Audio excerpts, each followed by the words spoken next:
The former English Defence League leader, Tommy Robinson, has been appointed as an advisor to the UKIP leader, Gerard Batten.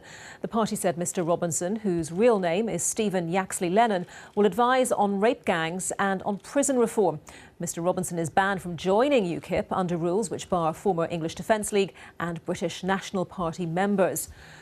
Well, UKIP's former leader, Nigel Farage, is calling for a vote of no confidence in Mr Batten after the appointment of Mr Robinson. He's been outlining his objections to Justin Webb on BBC Radio 4's Today programme. No, I wanted to talk about real issues that politicians are afraid of, issues about uncontrolled mass immigration, illegal immigration, the growth of terrorism across Europe, the huge mistakes that the EU made with people coming across the Mediterranean. But you had posters with Syrian refugees who were never really How do you know they were Syrian refugees, and why were they refugees when almost every single one of them was a young male between 18 and 30 years old? Hardly any of them would ever have qualified as refugees. And I wanted to have these conversations, but to do so from a political party that did it. But that's the point, isn't it? It's the conversation. It's the conversation that leads to this and leads to the appointment of Tommy Robinson. If you don't have this conversation, you don't get parties like UKIP doing well. You don't get referendums happening in the country. And then the far right does exist. If I've got one real achievement in British politics, is that I did pretty much single-handedly kill off the BNP.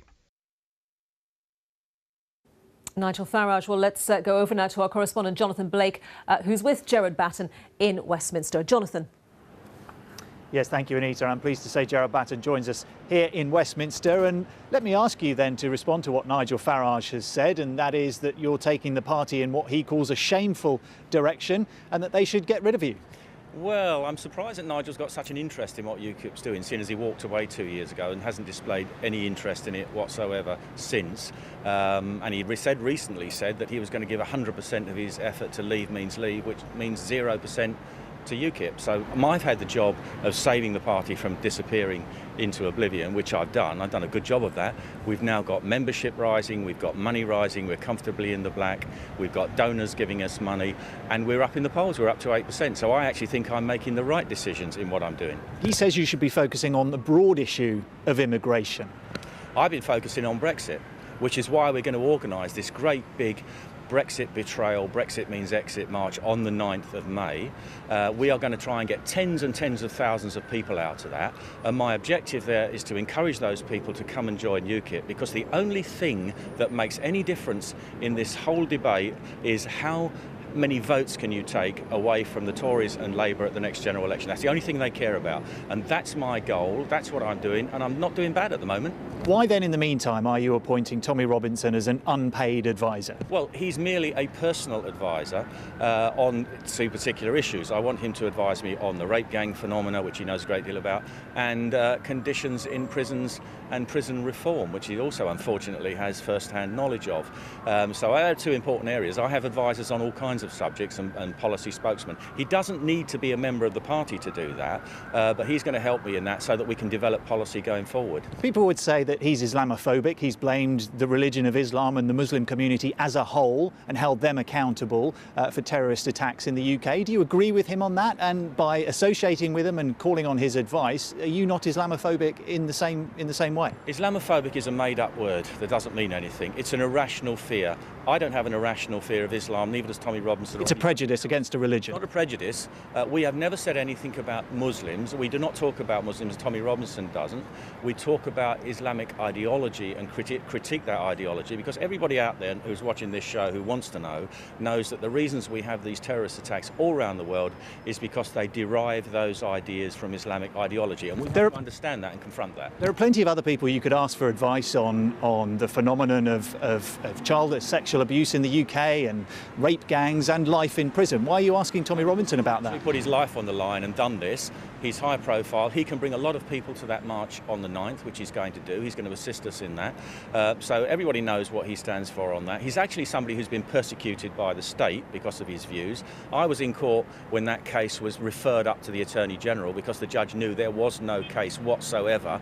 And Tommy Robinson was kept in prison in solitary confinement for 4 months because of that. So I think he's a good person. person to have on side. A lot of people respect his stand on things and his courage. It isn't about him. And it isn't about Nigel Farage. Well, you're appointing him as an advisor and you're responding to the criticism of that. So it is about him today in part. He is a convicted criminal. On the first count of contempt of court, he was convicted and served that sentence. Convicted criminals sitting in the House of Lords making laws over us. Nobody seems very bothered about that. He's got a few minor convictions. So I think that I'm not going to take, lots of people have had criminal convictions in their past. That doesn't mean to say they can't do something good in the present and the future. And by bringing him into the fold of the party, albeit as an unpaid advisor, you're flying in the face of your own rules which ban former members of the EDL and the BNP. Party. He isn't in the party. We have and by the way, we have a prescribed list.